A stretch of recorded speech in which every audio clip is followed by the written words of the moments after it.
There is an image of intellectuals as being cut off from the real world. Abstract thinkers living a cosy existence in their ivory towers.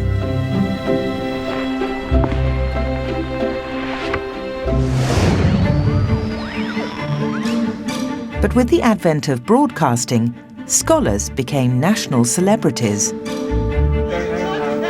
They became experts at using radio and television to preach their radical views about transforming Britain.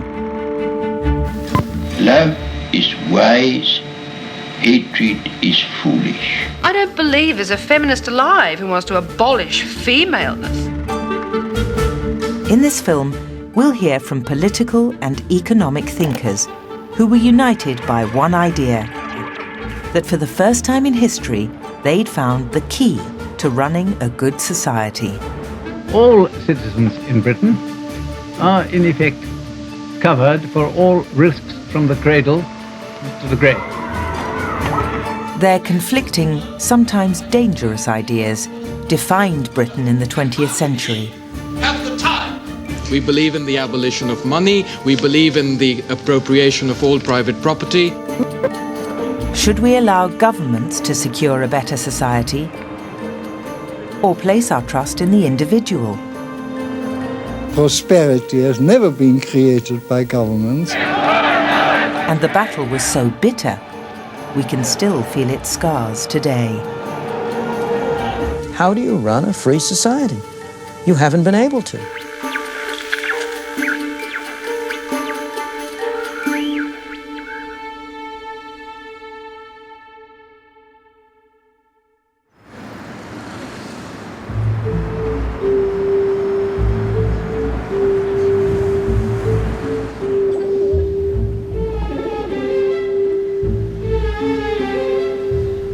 Hidden away in the Bloomsbury area of London is a statue to one of the greatest minds of the 20th century. He's slightly forgotten these days, but he was a truly revolutionary figure who burst out of the academy to try to transform British society. His name was Bertrand Russell.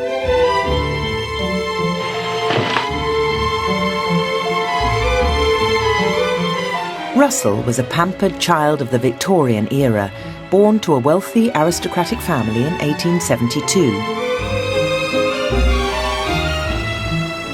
The young Russell fell in love with philosophy and mathematics, as he explained when looking back on his life on the BBC's Face to Face.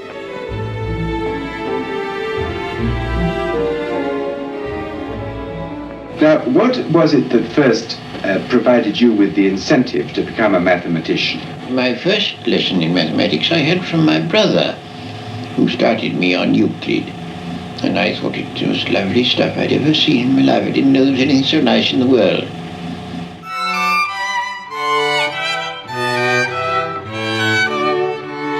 At the start of the 20th century, Russell was a fellow of Cambridge University, where he lost himself in the complex, abstract world of mathematics and logic. He might have expected to end his days in relative obscurity as an academic.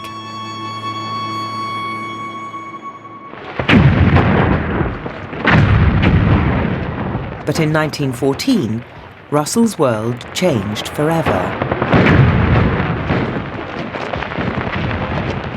What episode in your life led you to turn again from philosophy to some extent into social work and politics? Oh, the First War. The First War made me think it just won't do to live in an ivory tower. This world is too bad, we must notice it. I went all over the place making speeches, and I did everything I could to help the conscientious objectors. I wrote about it everywhere where I could. No, I did everything I could think of to do.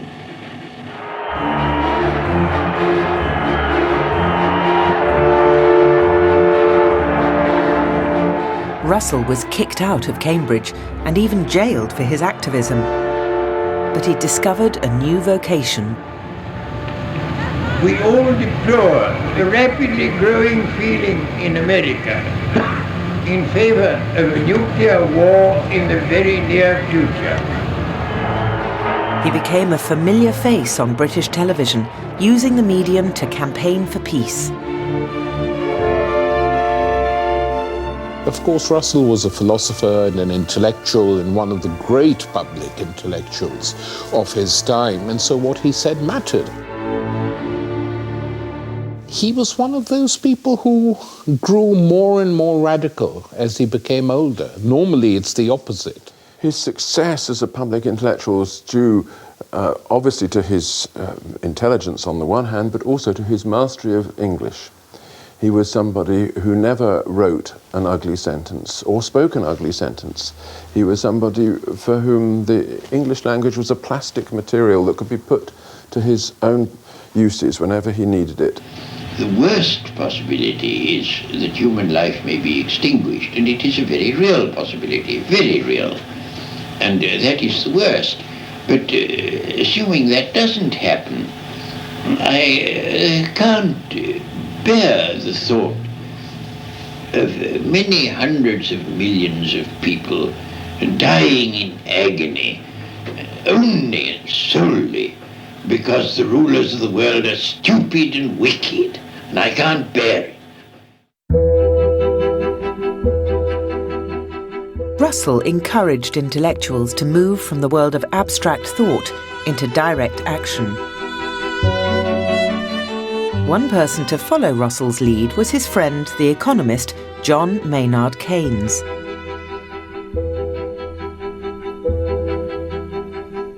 The young Keynes rebelled against conventional society.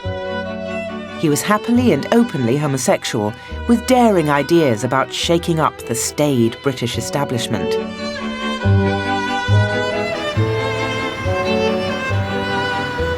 Keynes was part of the Bloomsbury Group, a circle of avant-garde intellectuals that included Russell and the novelist Virginia Woolf. But even amongst this high company, his genius stood out.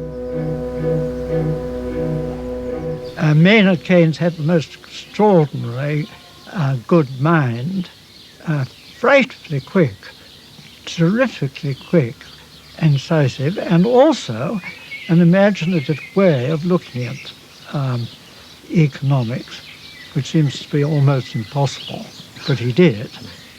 Well, Keynes, I think, has fair claim to have changed the world. He changed the world, obviously, he changed the economic world, fundamentally, because Keynesianism is a fundamental challenge to pretty much all that had gone before. But I think the historic significance of Keynes is about more than economic theory.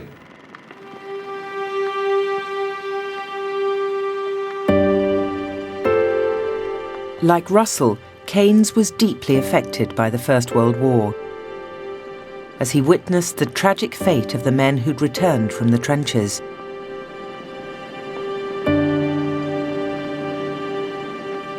The government had promised a land fit for heroes, but in the 20s and 30s, Keynes could only see poverty and, above all, unemployment.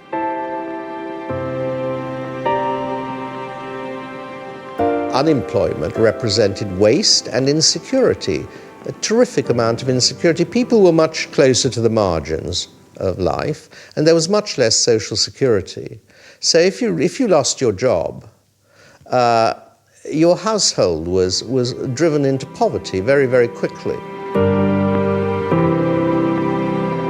To Keynes, that was not only a great moral crime, but it was unnecessary. In 1936, Keynes published his General Theory, which overturned all previous economic thinking.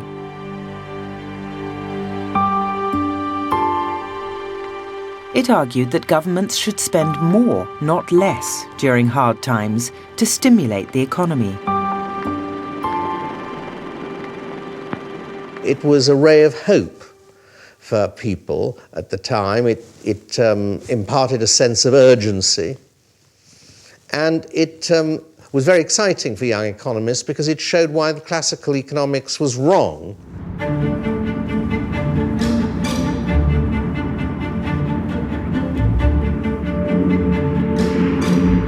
Keynes saw his instincts about the economy proved right during the Second World War.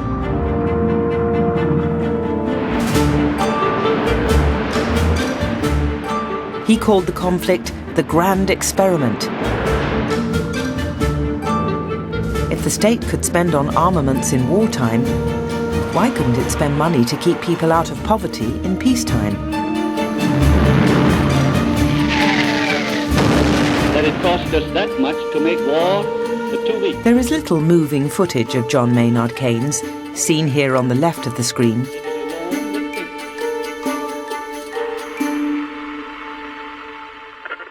But in 1939, Keynes made a landmark radio broadcast explaining his radical solution to unemployment. It is not an exaggeration to say that the end of abnormal unemployment is in sight. And it isn't only the unemployed who will feel the difference. A great number besides will be taking home better money each week. And with the demand for efficient labor outrunning the supply, how much more comfortable and secure everyone will feel in his job. That the grand experiment has begun. If it works, if expenditure on armaments really does cure unemployment, I predict that we shall never go back all the way to the old state of affairs. Good may come out of evil. We may learn a trick or two which will come in useful when the day of peace comes.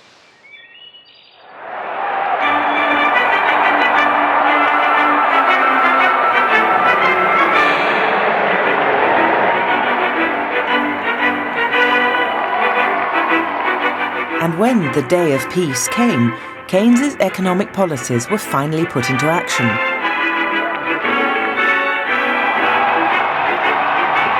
The Labour Party took power with a truly revolutionary manifesto.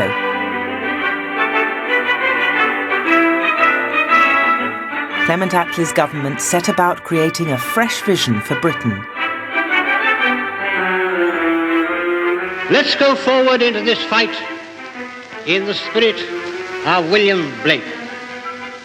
I will not cease from mental fight, nor shall the sword sleep in my hand, till we have built Jerusalem in England's green and pleasant land.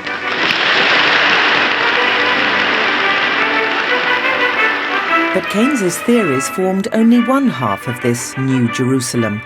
Just as important were the social ideas of another, much more straight-laced economist.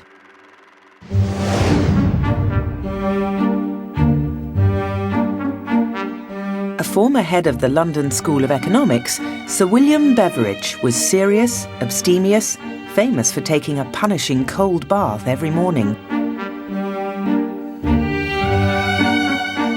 He produced a government report infused with Victorian morality, proposing a social security scheme to combat want, disease, ignorance, squalor, and idleness.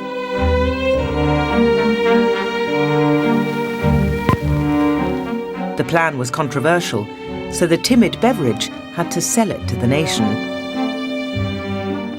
Sir William summarises the points of his plan. The report proposes, first, an all-in scheme of social insurance, providing for all citizens and their families all the cash benefits needed for security.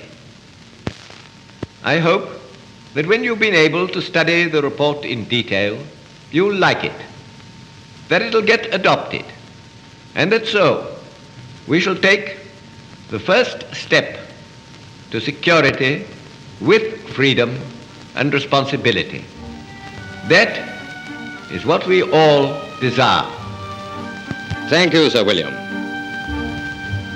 What Beveridge offered was a better life. Keynes offered security of employment.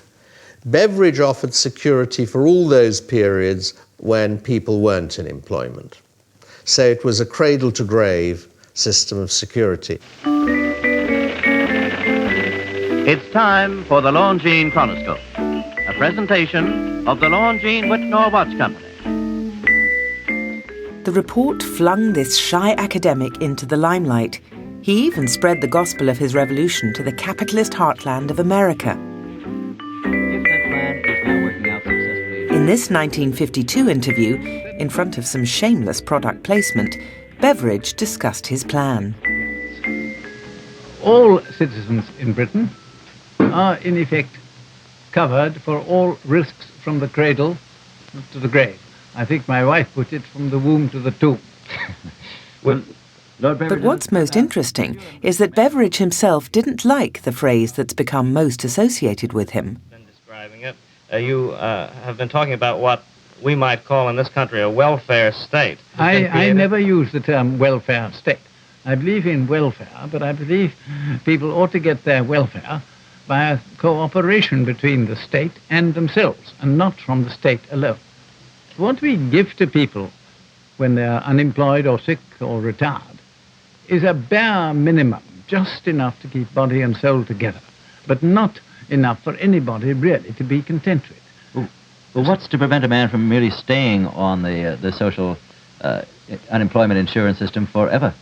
Yeah, but nobody really will be content to do so. He always wants something more. He wants more than the bare minimum. Practically all people do. Thank you very much, Lord Beveridge. Great pleasure. It all seemed so hopeful. The New Jerusalem had finally come. The ideas of Keynes and Beveridge triumphed after the war. Britain had close to full employment, a national health service, free schooling for all. The old were given guaranteed pensions, and Victorian slums were cleared for new housing. The welfare state was supported by both Labour and the Conservatives, a time of national consensus after decades of chaos. What happened with Keynesianism is it was married with centre-left politics, with a sense of a commitment to the welfare state, to building the land fit for heroes that wasn't built after the First World War. And the Keynesian welfare state that dominated Western European politics in the quarter century after the Second World War was a seismic change because it regulated the market, but it also built a fair society. And that's what made it a remarkable political vehicle, not just an economic theory.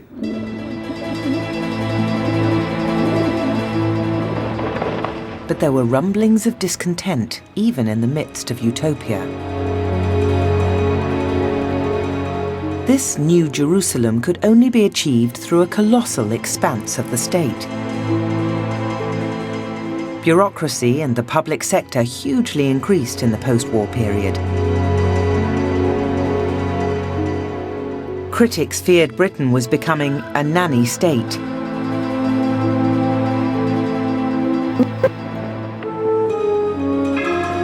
One thinker, disquieted by the spectre of government interference, was Russian émigré and Oxford philosopher Isaiah Berlin.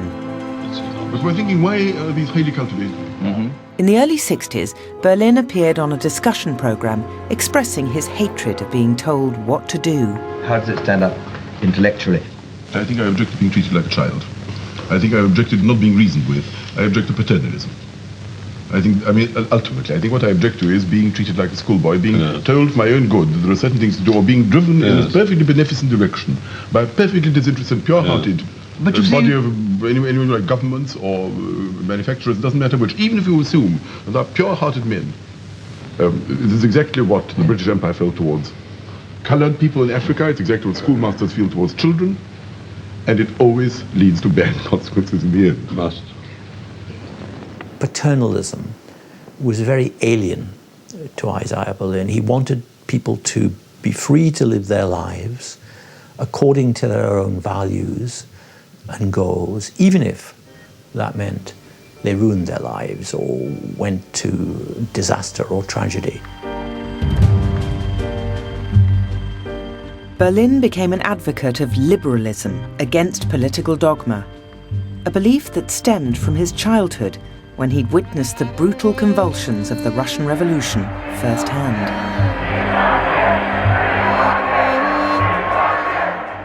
There was a man in the middle of a kind of lynching bee, very, very white, being dragged off by the crowd. He was one of these people apparently caught in some rooftop and was being dragged off to obviously a not very nice fate. And this is so awful that it made a permanent impression on me, and I've never recovered from it quite, and it's given me a personal distaste for violence, which nothing will overcome.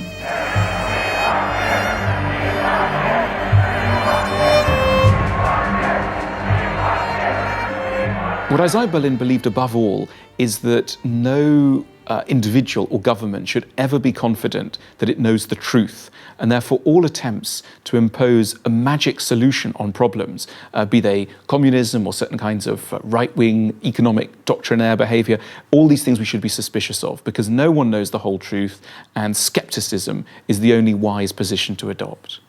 If you believe there is a single answer to a single question, the true answer, all the other answers being false, you see, and all these answers can be put together and harmonize with each other and create the perfect universe, then there is a temptation, if you think you have it, to do awful things. This is a moment when the old order is crumbling, and people like Berlin, with his philosophy of liberalism, is really advancing what we now think of as the modern way of looking at things, which is leave people free to do as they please, so long as they don't harm anyone else.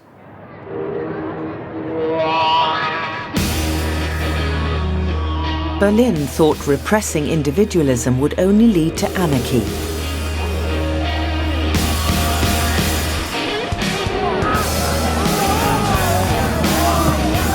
And his worst nightmares seemed to come true in the angry decade of the 1960s. I'm telling you, now don't make me provoke you. Get on. Students became a force for protest. And like Russell before them, they fought for change not only on the streets, but also on television. What would you do without any students? The machine would not run, would it? Wouldn't run? No, wouldn't run. I don't agree with it at all. If they're so fed up with being students, they can get a job anywhere.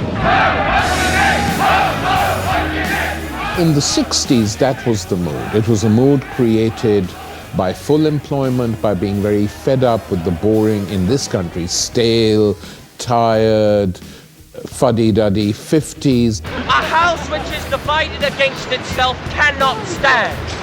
And what we've been talking about here today is the problem of racialism. This is a country where deference played a very important part, and the young generation wanted to break with that, deferential attitude to authority, which was incredibly strong in Britain. The fundamental idea behind all the thinkers that were then leapt into prominence was that the world is organized hierarchically, that there are powers that dominate. These powers are not necessarily explicit. Some of them are secret. We have to dig them out and repudiate them and claim our liberation from them. There is this bourgeois normality out there, which is not the consensual, good-natured thing that it pretends. It really is a system of domination, and we must side with the victims and liberate them. And I think that was this sort of general view that suddenly became popular among the highly pampered youth of the baby boom era. Do you think that the middle class and the capitalists will give up easily or fight to the end? They will fight tooth and nail until you can push off your oppressor. He will never give in, and that had to be through violence.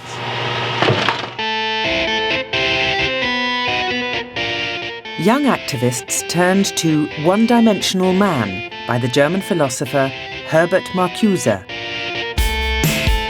It argued that consumerist society, for all its talk of freedom, actually stifled democracy and liberty.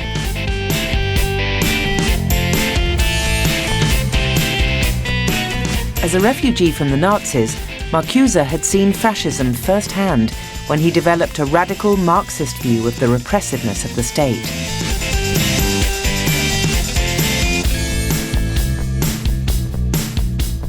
Marcuse was interviewed by the philosopher Brian McGee in the late 1970s, just a year before his death.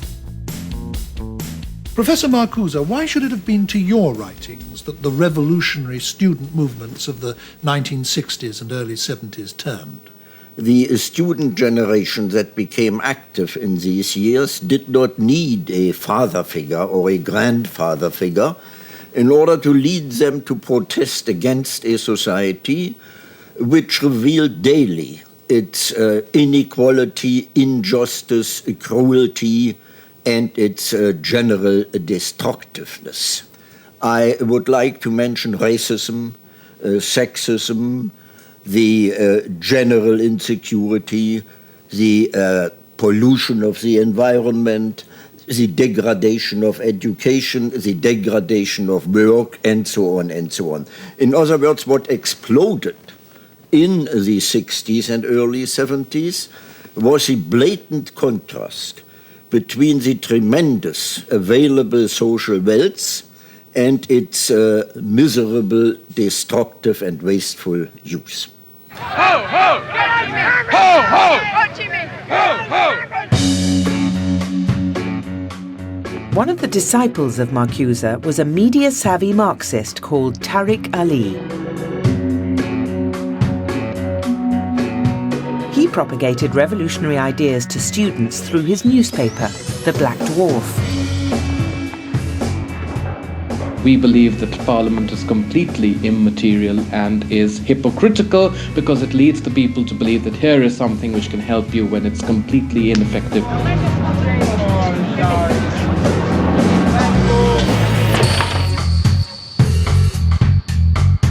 In the late 60s, Ali even smuggled a taste of rebellion into people's homes when he and a group of student radicals were given a platform during a live broadcast. Presented by an establishment figure, Robert Mackenzie. It was the BBC's idea. It wasn't our idea. We would never have dreamt of it. Obviously, they hoped we made fools of ourselves, but they did it. Most of us are in fact libertarian Marxists. We believe in all power to the Soviets. We believe that that slogan is not dated at all, that it has not been properly applied. We believe in the abolition of money. We believe in the appropriation of all private property. And we believe in a large mass of people in their respective jobs that they do. Indeed. Well, it's just, these are the bare essentials. But the students derailed the live broadcast by bursting into the socialist anthem, the Internationale, forcing the producers hastily to put the final credits up.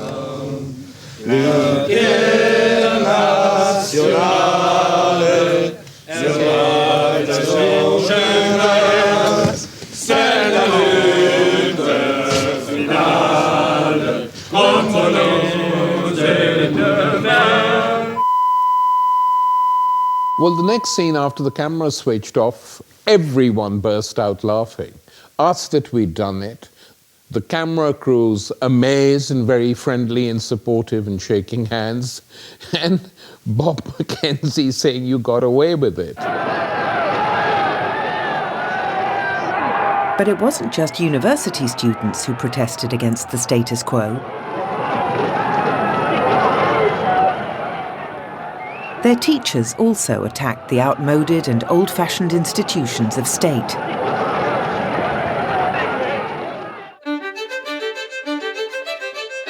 Ralph Miliband was a Belgian academic who, like Marcuse, had fled the Nazis. Today, he's famous as the father of Ed and David Miliband. But in the 60s, he was well known as a Marxist thinker, lambasting the monarchy during this televised debate.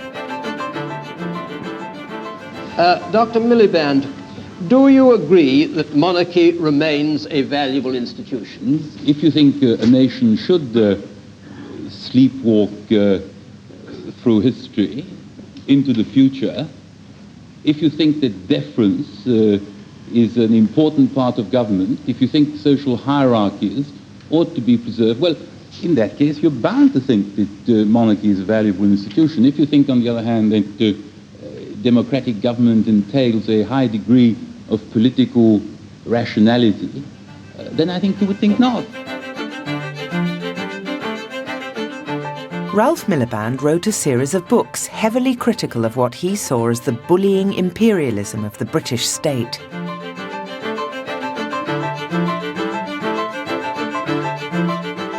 I think that my dad caught the mood for a couple of reasons. First of all, I think he was a very good teacher, both in person and in his writing, maybe because English wasn't his first language. Secondly, it was a time of great struggle, and it's not just the man, it's the moment. And so I think the writing that he was doing was on the issues of the time, because it was a time of great optimism in some ways, but also great fear.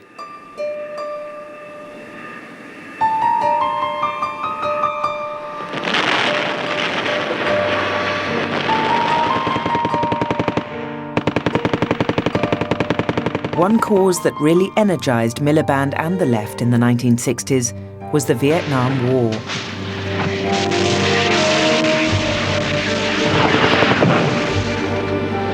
Miliband was horrified that Harold Wilson's Labour Party seemed to be colluding with the Americans during the conflict.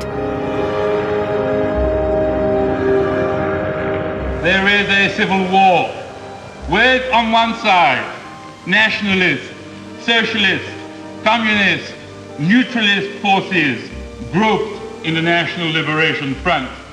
And on the other side, there are the military men, the politicians, the landowners, the racketeers, and all the forces of property and privilege.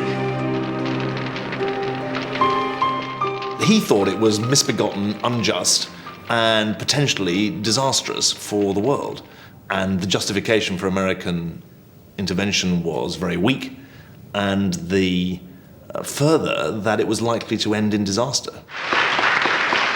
If Mr. Wilson genuinely wants peace, the first thing he must do is to condemn American bombing.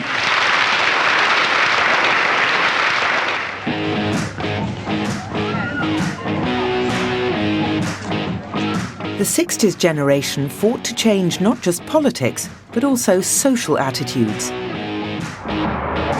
And one movement, feminism, was to transform the status of women in Britain. When I was 17, 18, 19, all I thought about was getting married and having children. I thought it was going to be the most fantastic thing in the world. But I suddenly realised that what was it that I was sort of dreaming about, because it hasn't come true. You know, I've got married, I've got kids, but the dream life isn't there. Oh, you cow. In 1971, the American feminist Selma James made a film for the BBC which allowed ordinary British women to talk about their lives. Like millions of women everywhere, I'm a typist. I'm a housewife, a mother, and I've been a factory worker. I am one of those people who have always listened to women, assuming that what they are is not necessarily what they can be. I mean, in a house, you can't expect a man to do the washing. You can't expect him to make beds or anything like that, can you? I didn't want to live like my mum and dad lived. My mum doing everything, my dad doing nothing. It was my view that if you wanted to find out what was going on, you had to ask people, because they could tell you. And in fact, looking at the film today, I find that it is a very good spectrum of views. We work an 8-hour day here. I'm going home now to do some shopping. I don't have dinner lunch. I have a cup of tea if I'm lucky. I come back to work, I do my work. Then I go home and do my housework, get the tea prepared. How on earth? Working women have two jobs, the one they get paid for and the one they don't, the running of the home. Well, I really felt and still feel that the fact that women take care of children almost exclusively is a punishment for us rather than the enjoyment that it should be. And it's certainly a punishment for men. Men are deprived of a great deal in this society because women are given these jobs of caring. How much time do you spend with your children? Well, very little actually, just probably one day per week, which is Sunday. We feel very much that men should take a full role in bringing up the children and in running the household. What do you feel about that? I don't agree with that at all. Tell us why. Tell us why. A man just can't do it. Why? He hasn't got the patience of a woman, the understanding.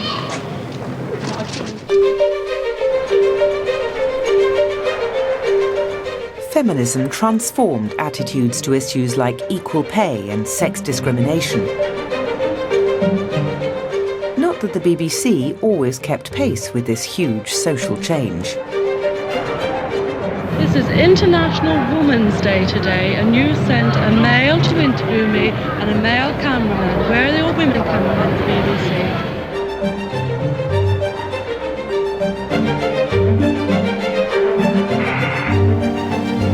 But feminism produced a thinker who shone on screen and had no fear of expressing her provocative views.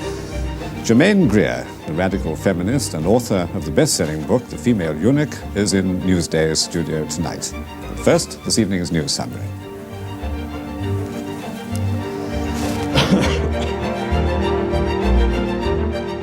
Greer was an unknown Australian academic, but she was to become internationally famous with the incendiary Female Eunuch, which argued that society made women into weak, subservient creatures. I don't believe there's a feminist alive who wants to abolish femaleness. My whole argument has been since the very beginning that we don't know what it is. You have given us a disgusting idea of it, a mimsy, useless, pathetic idea of it, which makes even bad mothers. Women were already sniffing the air, looking out the window, thinking, I'm not standing by this bloody sink a moment longer. I'm going to go for a walk without my hat. That's what happened. The women made the book. The book didn't make the women. Such was the book's popularity, the BBC even commissioned Greer to narrate a film about her ideas. As long as the energies of women are not properly exercised, their natures are degraded into feebleness and irritability. The greatest service a woman can render her community is to be happy. More and more women are finding the courage to follow their own objective and realize their own potential.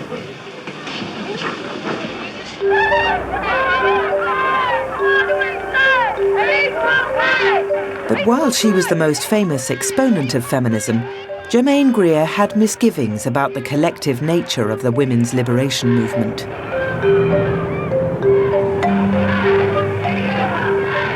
What's the biggest lesson you've learned in the women's movement? The biggest lesson that I've learned? Well, you must understand that I haven't been a part of an organised women's movement. This is not really because I object to it or anything, but because for various reasons it hasn't been possible for me. So really I'm still where I always was, of hanging about on the edges. So this is the lesson that a lot of women don't want the sort of liberation that you want. Has that surprised you? Well, the thing is this, that I don't consider that my time would be well spent marching about the place sowing despair and disillusion. There's quite enough despair and disillusion there already. I watched Germaine Greer on the television. She was often there. And I'm really amazed at how many perceptions there are, what clarity she had, and how articulate and precise she is about many things. But she has absolutely no sense of the society as a hierarchy. And she has no sense of a movement. And that's unfortunate because it means that she doesn't see a way out. Feminism was from the beginning very doctrinaire and very prescriptive. You had to be the right kind of feminist. It was a bit like having the right kind of orgasm. And I mean, there were some people who would tell you that if you didn't decide that you were in future going to have sexual relations with women, then you weren't a real feminist at all.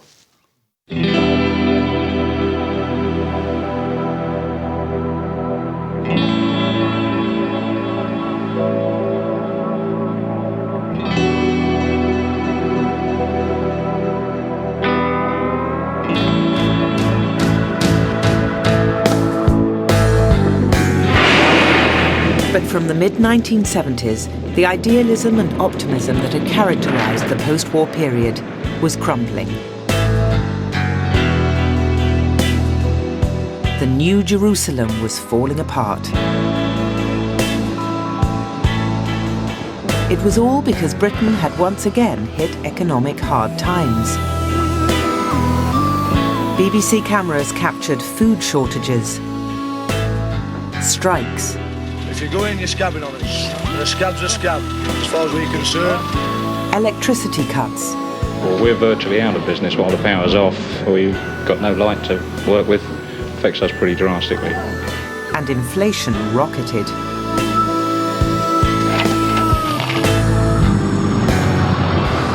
Well, I think there was a change in the intellectual climate because of the crisis, that the socialist model under both parties had got into difficulties, and we visibly weren't succeeding economically as a nation, and it was causing enormous stress for individual families. People were losing jobs, they weren't on decent incomes, it wasn't very pleasant. There was a sort of kind of sense that Western civilization was breaking down. Specifically, Britain seemed to be a country in great decline. Everyone started noticing that Britain had become the sick man of Europe. And people thought that must be something to do with the way it runs its economics and politics. In this time of crisis, one thinker had a startling message. British economic policy since the Second World War was completely wrong.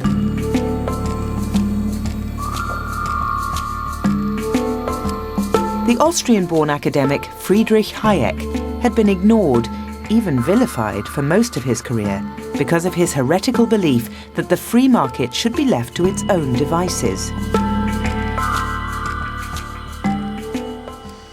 I have, incidentally, often regretted that there haven't been more bankruptcies in the past. I think British economy would be in a better position now if more firms had been eliminated, not being artificially kept alive. But in the 70s, Hayek broke out of his ivory tower. His anti-government polemic, The Road to Serfdom, first published in 1944, even became a surprise bestseller. Prosperity has never been created by governments. The most government can do is not disturb the prospects by interfering sillily in things which they do not understand. I think the big idea from Hayek was this idea that a well-intentioned state doing more and more can end up suppressing freedoms, achieving the opposite of what it sets out to achieve, destroying wealth, prosperity, jobs, happiness, all those things that politicians ought to be in favour of. He's got an arresting thesis. I mean, his thesis is that a market outcome is by definition just because it's been freely entered into. Now, that is a very pure description of what it means to be on the right of politics, because it says that market exchange, because it's quote-unquote free, is necessarily fair. So far as commercial activities or economic activities are concerned, we will benefit our fellow men most if we are guided solely by the striving for gain. Isn't it a philosophy based essentially on selfishness? That is to say, the only spur, it seems, is gain. What about altruism? Where does that come in? It doesn't come in.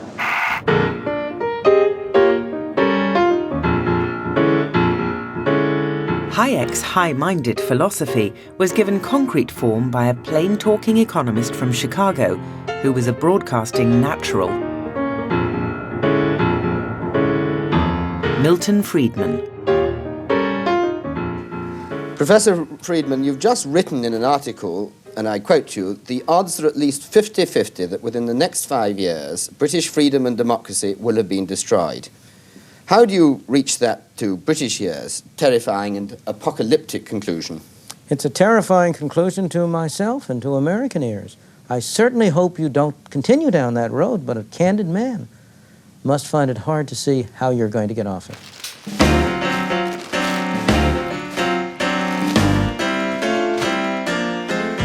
Friedman had come up with a theory of how to solve Britain's economic woes: monetarism.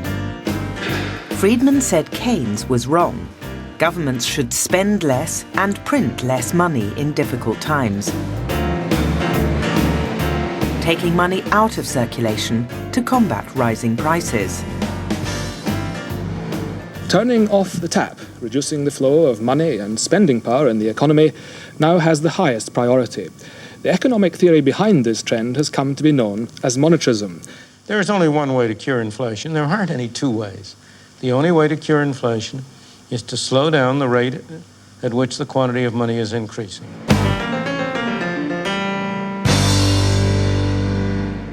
Friedman had a very powerful argument. I think there were bits of it that are wrong and which didn't survive, but at that moment, people said, well, he's given us a way of governing again.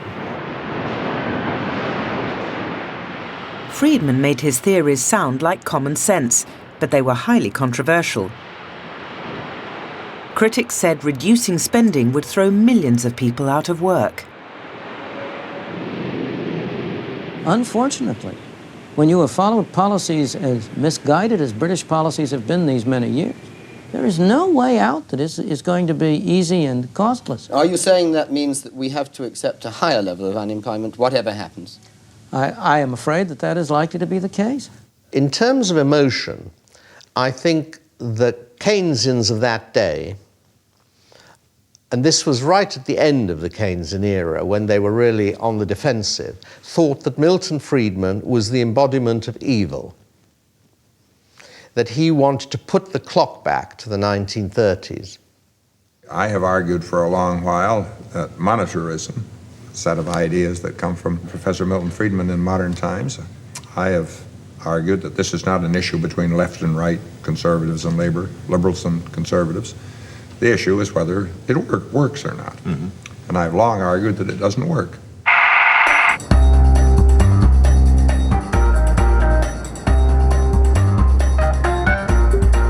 This fight between Friedman and the Keynesians reached its climax on television. In 1976, the BBC travelled to Chicago to film a Labour minister confronting Friedman on a hot-tempered episode of Panorama. We took a distinguished British economist, very much committed to recent British policies, Lord Ballog, to challenge Milton Friedman on his home ground. Professor Friedman, you've made some very dire predictions about Britain. Can you just explain, first of all, what it is that you think ought to be happening in Britain that isn't happening?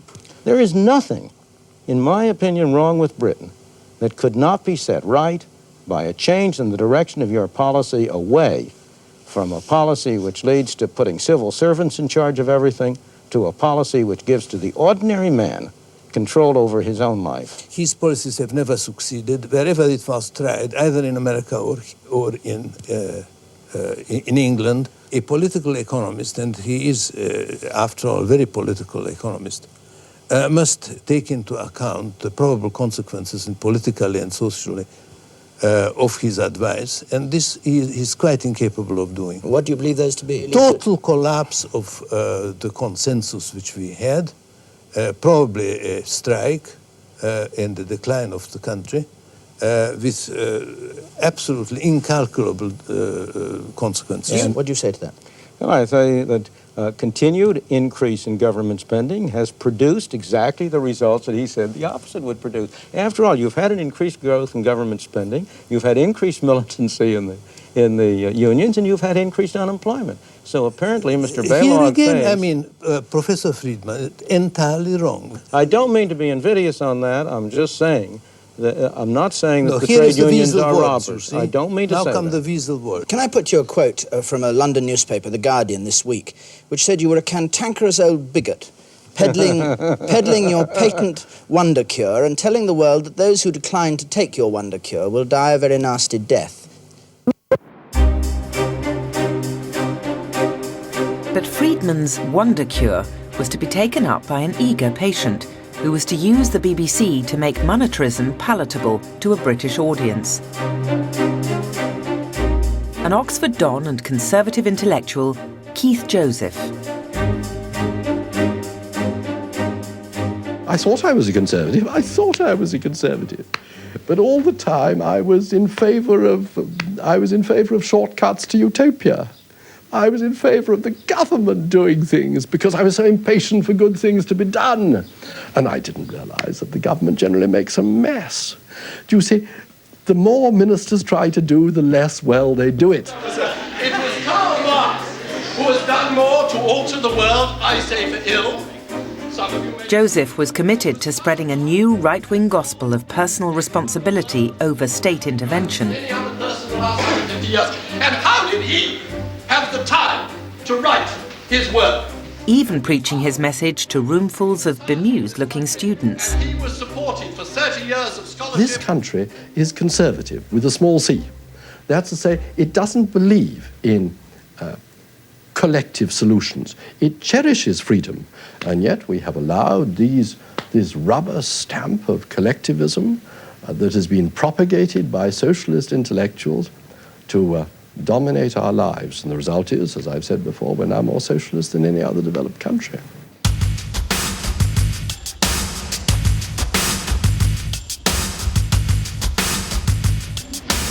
There's still a little bit sticking up there. You can see it in the reflection. Joseph was the key advisor to the party's first female leader, Margaret Thatcher, who made speeches that tore apart the old consensus politics of the post-war period.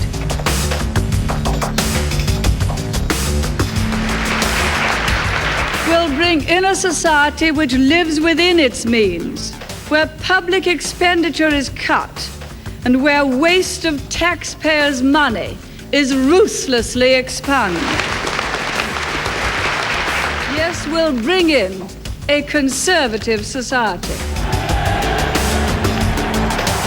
And when Thatcher won the 1979 election, the ideas of Hayek and Friedman were now at the heart of British government. The Thatcher government is a kind of an experiment in whether it will be possible in a democratic society that has gone as far as Britain has gone to change course in an orderly, effective way to set Britain on a new road. If the Thatcher government succeeds, it will be an example that will not be lost on the United States or the rest of the world.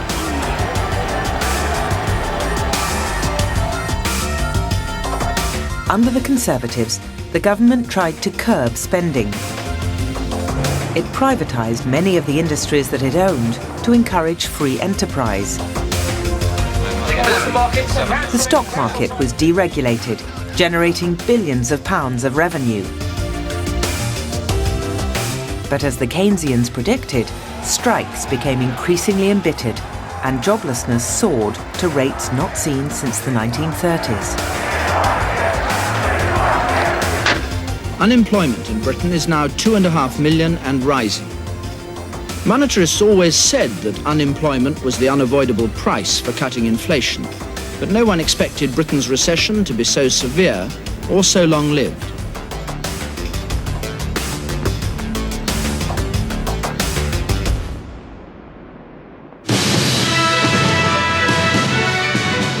By the end of the 80s, free market values seemed to have triumphed both in West and Eastern Europe.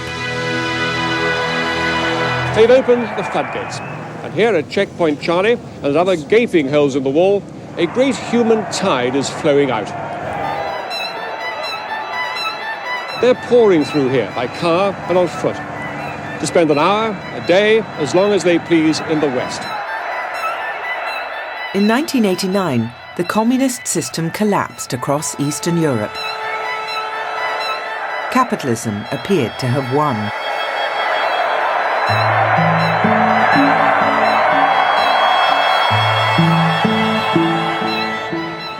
And one philosopher preached that the ideological battles of the modern age were now over.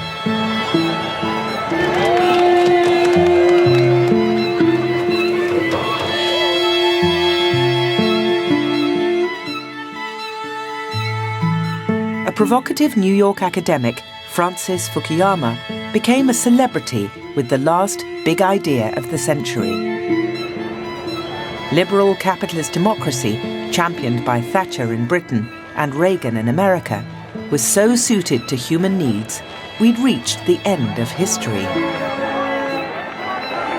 In 1989, an unknown researcher at an American think tank wrote an article for an obscure foreign policy journal. But this article was called The End of History. In it, Francis Fukuyama argued that the collapse of communism and the end of the Cold War had left capitalism and liberal democracy without any challengers. It seems to me what you've seen happening in this century. When we began it, there were many competitors to liberal democracy, leftover hereditary monarchies, fascist dictatorships, communist totalitarianism. And virtually all of those major competitors have now disappeared by the end of the 20th century. What people wanted to hear was that the West had won, that what were described as our values would now spread not only throughout the former Soviet Union and in Russia, which they didn't, certainly not in Russia, not for long at any rate, but also in China and throughout the entire world. It seems to me that liberal democracy in the end is the best arrangement of politics by which people can be recognized on a kind of universal and rational basis. And that ultimately accounts for the fact that I think communism collapsed because it did not recognize, everyday person's dignity. Okay. Every single word raises controversial issues. Sure. That vision of democratic capitalism spreading everywhere carried with it the promise of permanent peace, steady economic growth, the disappearance of war, and the gradual vanishing of intractable human conflicts. They are all illusions, but they're the sort of illusions that are perennially attractive.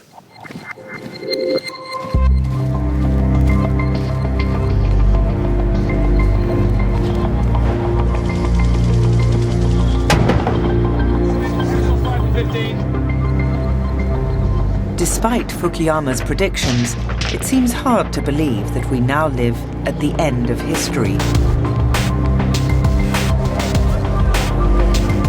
Cultural and ideological clashes haven't disappeared. And the financial world is no more predictable than it's ever been.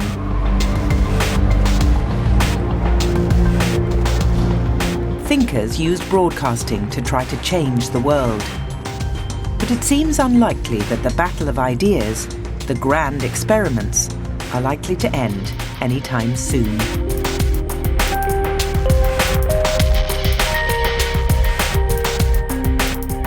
Make the connections between great thinkers and discover some surprising new ones with the Open University at bbc.co.uk/great thinkers.